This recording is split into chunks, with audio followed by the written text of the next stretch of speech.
Assalamualaikum warahmatullahi wabarakatuh.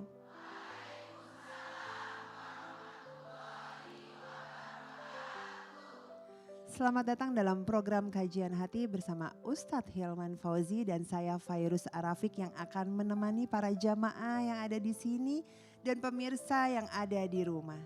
Kajian Hati Tenangkan. dengan tema kita kali ini, janji yang terucap bukan sekedar kata, tapi hutang yang akan terus dibawa. Subhanallah ya. Sebelumnya izinkan saya menyapa Ustadz dulu nih hari ini. Ustadz gimana kabarnya hari ini Ustadz? Alhamdulillah sehat walafiat. Sehat ya Ustadz ya? Silakan Ustadz. Bismillahirrahmanirrahim. Assalamualaikum warahmatullahi wabarakatuh.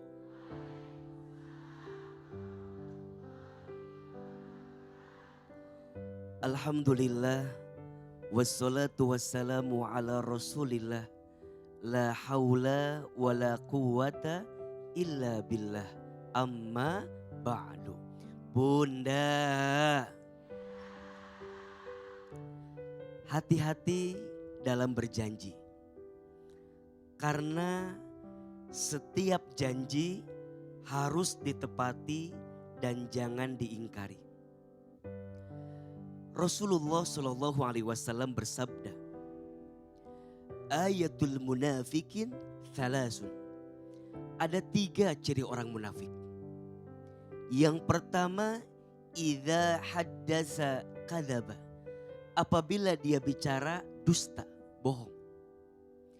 Yang kedua, wa idza wa'ada akhlafa. Ketika dia berjanji, ingkar. Dan yang ketiga, wa idza tumina khana. Ketika diberikan amanat, dia hianat. Maka janji itu hutang. Kalau tidak ditepati di dunia, maka nanti akan terus dibawa sampai ke akhirat. Janji kita kepada Allah harus kita tepati. Apa? Iman, takwa. Janji kepada manusia, Allahu Akbar. Orang tua janji sama anak. Suami janji sama istri. Maka mohon maaf, saat kita menikah, sesungguhnya kita sedang berjanji kepada Allah. Bukan hanya sedang berjanji kepada pasangan yang kita nikahi. Tapi lebih dari itu sedang berjanji kepada siapa? Kepada Allah. Berarti kalau kita berkhianat dari pasangan kita sama dengan berkhianat kepada siapa? Kepada Allah. Dengan tetangga, dengan sahabat, dengan teman. Hati-hati.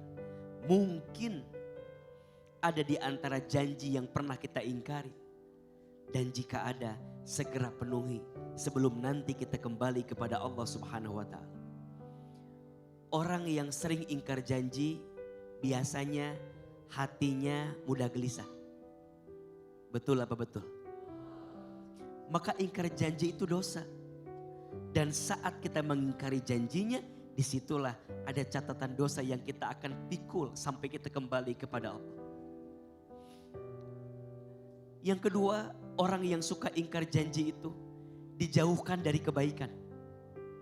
Maksudnya, orang sulit percaya lagi kalau orang sudah ingkar janji, betul? Dan hati-hati dengan urusan hati. Hati itu mudah tersakiti. Sekali kita ingkar dengan janji, rasanya akan semakin berat kita mendapatkan kepercayaan lagi, betul? Gak usah jauh-jauh, misal bunda di rumah tangga, misal punya pasangan, pernah buat salah sama kita. Diingat terus apa enggak? Halo. Susah ngelupainnya kan ya. Bunda teh lebih pinter nginget kebaikan pasangan atau kekurangan pasangan?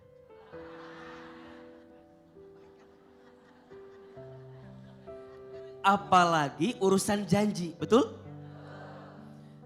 Dan hati-hati pemirsa Trans TV, yang AA tahu perempuan itu ahli sejarah yang paling hebat. Perempuan akan makin hafal ingatannya dengan janji yang diberikan. Maka urusan janji adalah urusan yang harus dipenuhi. Karena sekali mengingkarinya akan dijauhkan dari kebaikan. Sekali mengingkarinya akan mendatangkan kegelisahan. Belajarlah menepati janji, karena janji adalah hutang. Belajarlah menepati janji, karena menepati janji akan menghadirkan hati yang lapang.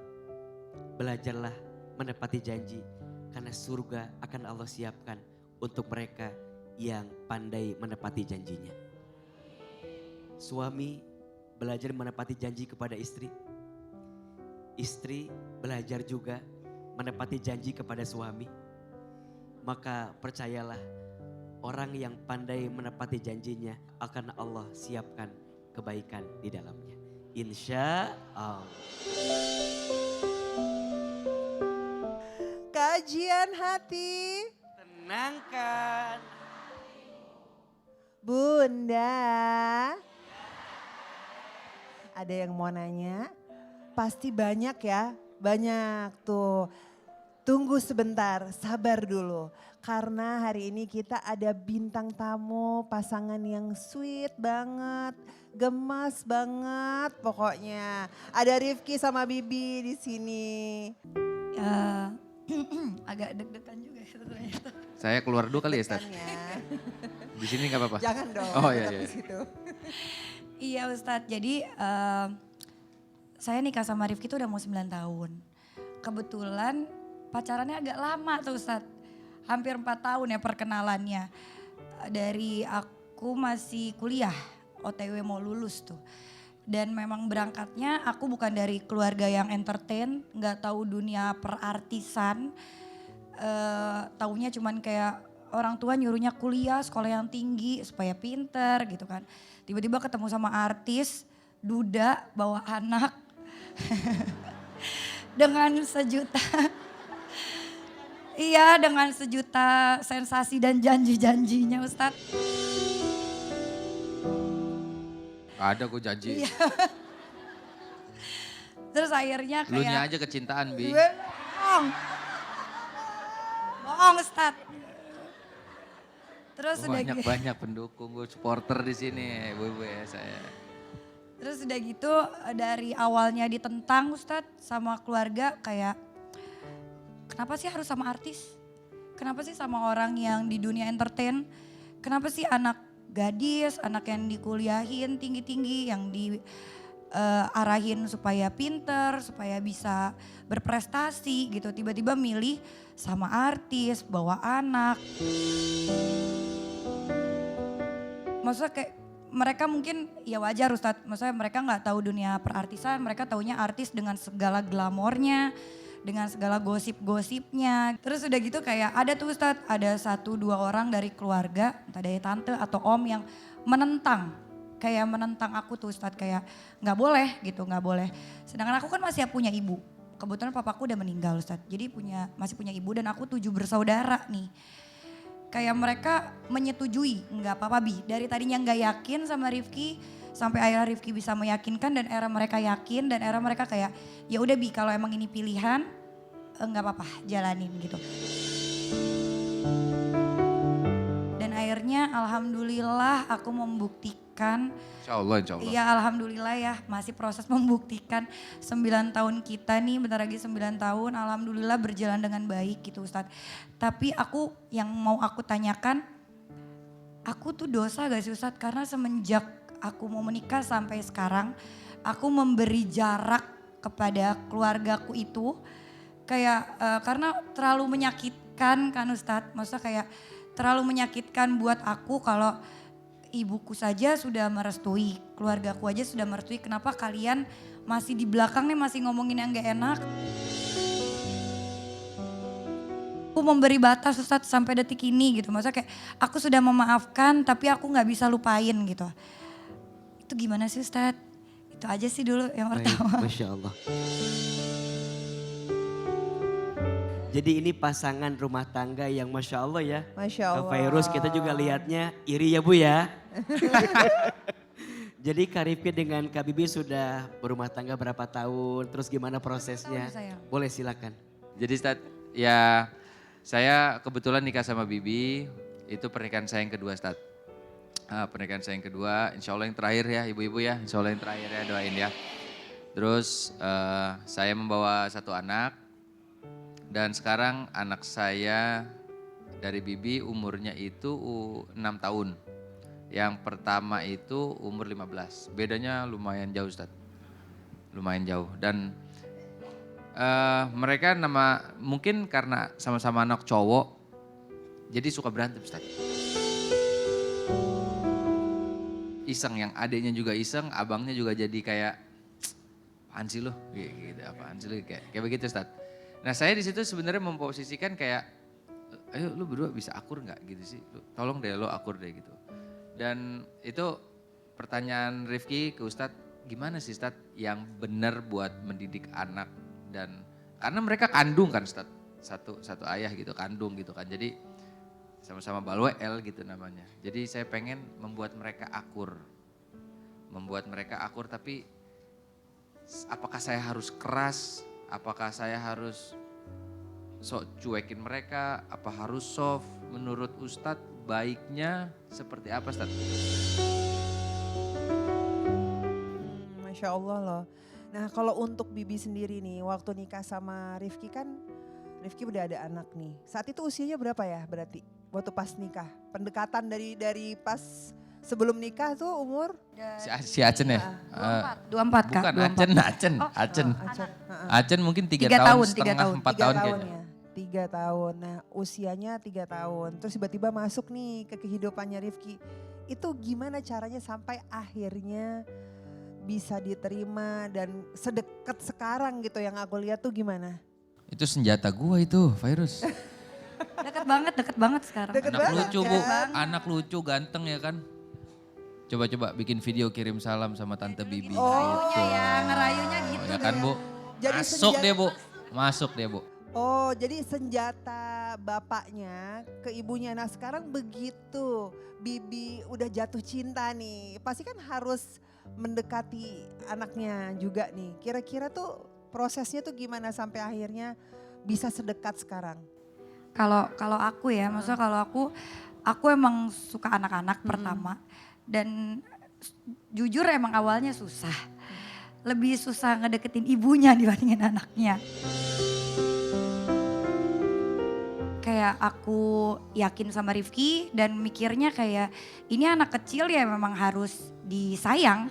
Mau dia anak ke siapa, mau gimana ya, ini itu ditanemin di otak pertama sih Kak. Kayak memang ini anak kecil harus disayang, udah titik itu dulu gitu. Terus yang selanjutnya kayak aku yang mendekatkan diri nih ke mamanya gitu. Karena aku berpikir gue sudah mengambil keputusan nikah sama Rifki, selamanya akan sama anaknya. Nanti ada momen-momen ngambil rapot bareng, momen-momen nanti ngambil rapot atau misal ulang tahun atau nanti menikah gitu. Dibandingin ribet, jadi kayak oh yang harus mendekat tuh aku gitu. Jadi aku berusaha buat mendekatkan diri, terus kayak natural aja gitu loh Kak. Kayak aku berpikir kalau segala sesuatu yang jalannya natural, gak dibuat-buat, hasilnya juga akan natural gitu. Dan alhamdulillahnya dari 3 tahun sekarang anaknya Rifki udah 15 tahun, nempel banget gitu. Kayak aku juga ada andil buat ngurus, sekarang jadi ngurusin semuanya juga gitu. Kayak wah alhamdulillah banget ya, dia tahu aku sayang dia gitu. Dan aku berusaha sekarang udah 15 tahun, anak-anak kan udah pinter ya. Jadi aku udah pernah berdua kayak face to face berdua buat ngomong kayak, Bang, Bunda gak ngambil ayah. Jadi Bunda, ayah selesai dulu sama mama, terus baru ketemu sama Bunda. Emang kayak gitu tuh kalau orang dewasa gitu. Jadi kalau misalnya abang lagi di rumah ayah, ibunya tuh Bunda gitu. Jadi aku udah menjelaskan jangan sampai dia berpikir kalau aku ngambil ayahnya gitu. Bibi ya alhamdulillah insya Allah jadi istri yang baik terus Tat gitu. Karena sampai sekarang saya ya insya Allah nggak akan pernah melihat kekurangannya Bibi. Karena semuanya diurusin sampai Arsen diurusin, sampai ibunya Arsen juga di manajerin Ustaz. Di manajerin juga sama dia. Jadi saya melihat satu wanita yang hatinya sangat besar gitu Ustaz. Sangat, jadi saya bangga banget gitu sama dia.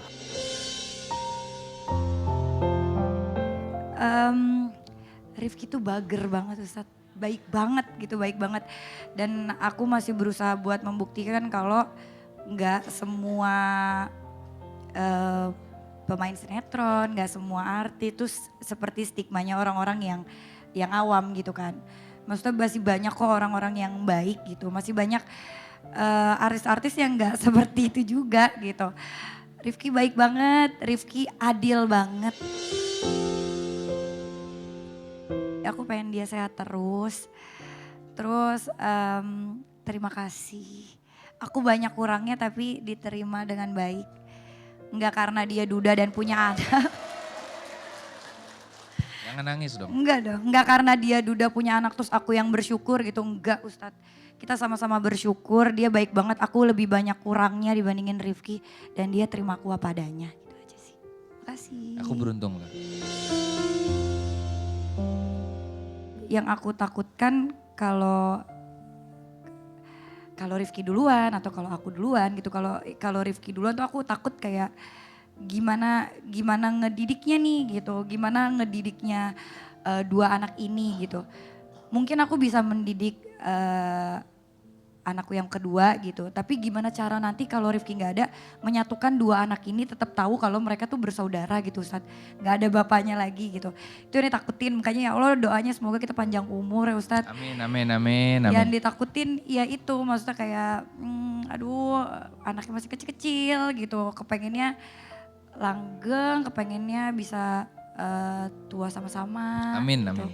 Pengennya belajar sama-sama gitu Ustadz. Makanya Punya anak lagi ya? iya amin ya. Itu yang ditakutin sih Ustadz. Terus tadi aku boleh gak sih nambah satu pertanyaan lagi Ustadz? Sebenarnya waktu aku menikah sama Rifki aku tidak berhijab. Akhirnya kayak punya anak terus kayak boleh gak sih aku belajar? Rifki meyakinkan kalau yakinin dulu. Jangan sampai dibuka-buka, enggak deh mau belajar gitu. Akhirnya aku belajar setahun 2 tahun tuh aku belajar memakai hijab Ustadz. Walaupun sering aku buka tutup gitu, aku berpikir kayak udah lagi belajar gitu. Kayak aku mau ketemu temennya Rifki aku pakai. Aku mau foto di Instagramku aku pakai gitu. Terus nanti kalau aku lagi nggak mau pakai aku nggak mau pakai gitu. Sampai akhirnya aku bilang sama Rifki, kayak kok kayaknya aku belum yakin ya buat belajar. Dan jujur Ustadz belum lama ini udah aku buka gitu. Maksudnya kayak ya aku kok kayak belum yakin ya, aku buka-buka mulu kayak aku gak jadi diri aku sendiri nih gitu. Ternyata aku belum sanggup ya. Mungkin aku salah Ustadz karena pembelajaran itu harusnya bukan dibuka tapi dipertahankan dan terus belajar gitu, mendekatkan diri gitu. One day nanti entah besok atau 2 hari lagi atau kapan gitu Ustadz. Aku berusaha buat, aku mau belajar lagi nih pakai hijab. Telat gak sih Ustadz? Terus kayak di otak aku kayak, gue kayak mempermainkan hijab gue gak sih gitu. Kalau kemarin sempat belajar terus dibuka terus nanti mau belajar lagi nih gitu. Itu gimana sih Ustadz meyakinkan diri kalau aku sama kayak Rifki gak peduli omongan orang kayak gini-gini gak peduli gitu. Belum tentu orang lebih baik dari kita gitu. Aku mikirnya gitu aja. Tapi meyakinkan diri sendiri nih Ustadz kalau nantinya akan belajar lagi itu tidak mempermainkan hijabku gitu. Bunda. Mas Rifki, Kak Bibi terima kasih sudah hadir di kajian hati. Ini menarik untuk kita bahas. Ada 3 hal yang barangkali ingin Ahilman sampaikan. Pertama, siapapun di antara kita yang pernah berumah tangga, kemudian mengalami kegagalan, kemudian kita bertemu lagi dengan orang baru yang menjadi pasangan kita, maka ingat, kita bukan hanya menikahi pasangan kita. Jika dia sudah punya anak, maka kita juga harus menerima apa yang dibawa oleh pasangan kita. Setuju? Kak Bibi mengajarkan kepada kita untuk melapangkan hati. Menerima Kak Rifki dengan segala apapun yang dia bawa.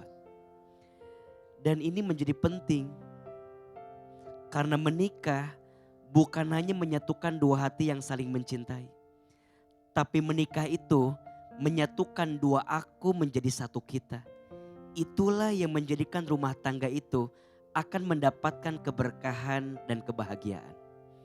Tinggal nanti pelajarannya, apa yang perlu kita hadirkan di rumah tangga. 2 I yang tidak boleh lepas. 1 iman, 2 ilmu. 1 apa? Iman, 2 ilmu.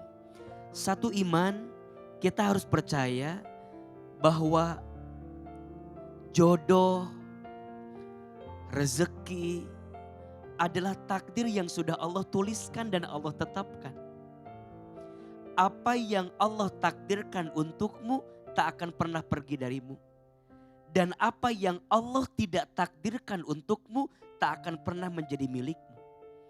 Maka begitulah pasangan. Bagi Allah mudah mempertemukan seseorang. Bagi Allah juga mudah memisahkan seseorang. Bagi Allah mudah melembutkan hati seseorang. Bagi Allah pun juga mudah untuk menjadikan 2 orang berpasangan. Maka percayalah, cintai pasangan kita karena Allah. Yang kedua ilmu. Dari ilmu inilah nanti kita akan belajar. Tentu Kak Bibi akan belajar bagaimana membatasi atau menjaga jarak. Karena qadarullah anaknya Mas Rifki ini laki-laki. Tentu setelah beranjak dewasa ada batasan-batasan yang perlu diperhatikan. Sehingga nanti dia akan belajar banyak. Dan penting Ahilman sampaikan, jadi orang tua itu role model. Jadi orang tua itu contoh. Maka banyak di antara kita pengen punya anak yang soleh tapi lupa jadi orang tua yang soleh. Padahal rumusnya solehkan dirimu sebelum solehkan anakmu. Niscaya nanti Allah akan menyolehkan anakmu karena keteladanan yang kamu hadirkan. Maka kadang bunda, ayah, pemirsa Trans TV, Kak Rifki, Kak Bibi. Kalau udah jadi orang tua kan kadang kita jadi hati-hati ya. Mau berbuat gini nanti anak saya lihat gak ya? Mau berbuat gitu nanti anak saya nyontoin gak ya? Maka ini masuk pertanyaan Kak Bibi barangkali yang tadi ya. Tentang keyakinan beliau yang masih kadang ada keraguan untuk berhijab gitu ya. Kalau menurut AA di antara alasan yang bisa menguatkan Kak Bibi untuk teguh dan yakin menggunakan hijab, cobalah tatap wajah anakmu. Cobalah peluk dia, lihat dia. Aku berhijab karena aku ingin memberikan contoh terbaik buat anakku.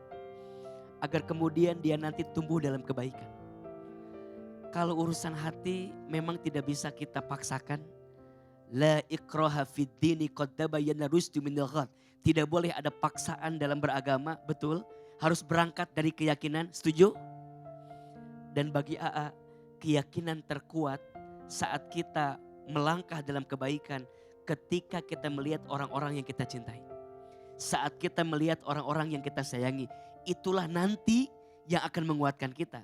Tentu sebelumnya karena kita tahu ini kewajiban, karena kita tahu ini adalah keharusan, maka disitulah nanti yang akan membuat kita makin yakin untuk melangkah dalam kebaikan. Dan Mas Rifki, tetap kuatan istrimu. Jadi suami istri itu saling, bukan saing. Apa? Saling, bukan saing. Saling menguatkan, saling mengingatkan. Dan disitulah nanti kita akan bisa menemukan kebahagiaan. Kak Bibi jangan minder, jangan insecure. Jangan merasa salah enggak ya A, enggak apa-apa. Hijrah itu berproses dan berprogres. Jangan banyak protes. Selesaikan sampai beres. Insya Allah sukses. Dan gak bikin stres tuh. Maka berjalanlah, ilmunya ditambah. Nanti keyakinannya juga akan bertambah. Dan rumah tangga itu jangan saling menyalahkan. Tapi saling mengingatkan. Tidak ada rumah tangga yang sempurna, setuju? Bunda mau nyari suami yang sempurna sampai kapanpun gak akan bisa. Pasti ada kurangnya. Ayah mau cari istri yang sempurna, gak akan bisa. Sampai kapanpun juga ada batasnya. Maka iman dan ilmulah nanti yang akan menguatkan rumah tangga ini berjalan dalam kebaikan. Dan rumah tangga itu kita yang menjalaninya. Maka belajarlah menyembunyikan kebahagiaan dari orang lain. Tidak harus semua dibagi maksudnya. Karena kita tidak tahu, mungkin ada mata orang yang melihatnya dengan mata yang hasad. Mungkin ada mata orang yang melihatnya dengan mata yang iri dengki. Setuju? Imam Ali bin Abi Thalib pernah menyampaikan, jangan terlalu sering menceritakan dirimu kepada orang lain. Karena yang mencintaimu tidak butuh itu. Dan yang membencimu tidak akan percaya dengan itu. Mudah-mudahan rumah tangga ini Allah jaga terus dalam kebaikan. Pesan dari AA, tingkatkan imannya, tambahkan ilmunya. Mas Rifki belajar terus jadi suami yang baik. Kak Bibi juga belajar terus jadi istri yang baik. Dan insya Allah selama kita melangkah jadi pribadi yang baik, maka Allah akan bimbing kita untuk bisa mendapatkan kebaikan. Insya Allah. Maka jilbab itu suatu kewajiban sebenarnya. Aku juga bilang sama Bibi, pas Bibi mau belajar, oh aku bilang bukan aku yang suruh ya. Karena aku nggak mau seperti nanti, Ki gue kan udah pakai jilbab, kok kelakuan lo begini? Gue kan udah pakai jilbab, lo harus begini dong gitu. Itu yang aku tekanin sama Bibi kayak, gue nggak pernah nyuruh lo pakai jilbab. Ya aku mau belajar kata dia gitu. Dan pada saat dia ibaratnya kayaknya aku lagi berproses nih, bener kata AA tadi, setuju banget kalau agama itu nggak bisa dipaksakan gitu, memang harus dari diri sendiri. Dan aku bilang ya ngapain kalau memang kamu masih belum, nggak apa-apa, lemesin aja, ikhlasin aja, aku bilang gitu. Sebenarnya berat juga buat ngambil keputusan, apalagi pertama kali posting gitu kan. Aduh berat banget gitu. Tapi kayak ya udah, nggak semua juga kita ngikutin omongan orang lain gitu. Ini prosesku beda dengan prosesnya mereka gitu. Jadi sekarang lagi nemuin proses sendiri aja gitu. Tapi nggak mau keras ke diri sendiri kalau tujuan utamanya itu untuk menutup aurat. Jadi kayak lagi mencari buat mantepin diri, buat nanti sekalinya pakai lagi nggak akan dilepas tutup dan nggak akan jadi beban buat diri sendiri gitu loh.